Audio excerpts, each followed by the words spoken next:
ওই তো ওখানে দাদা দাঁড়িয়ে আছে। আজকে দাদার কাছে যাই, যে বলি আমি একটা কবিতা শিখেছি। দাদা, আজকে আমি একটা ভালো কবিতা শিখেছি, বলবো? হ্যাঁ বোন, তুই একবার বল তুই কি শিখেছিস, কই দেখি।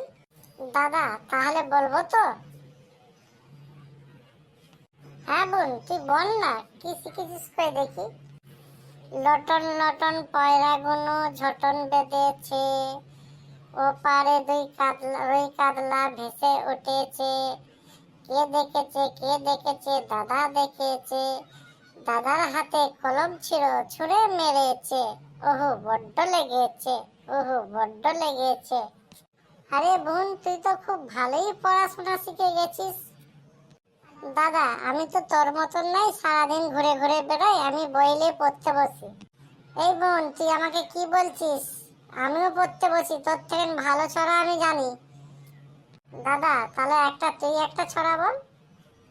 তোকে আমার ছড়া বলে কি লাভ আছে? তুই যা, ঘর চলে যা। তোকে আর আমাকে ছড়া শোনাতে হবে না, তুই বড় বড় কথা বলছিস। দাদা, তুমি তার মানে কোনো ছড়াই জানোনি? তুমি সারাদিন ঘুরলে কি আর ছড়া বলতে পারবে? ঠিক আছে দাদা, আমি মাকে যে বলবো তুমি সারাদিন শুধু ঘুরতে থাকো। যা যা, মাকে যে বল। আমার মা আমাকে কিছুই করবে না, তোকেই উল্টে রাগ করবে। ঠিক আছে দাদা, আমি চললাম। ঠিক আছে, আম্মু চলে যায়।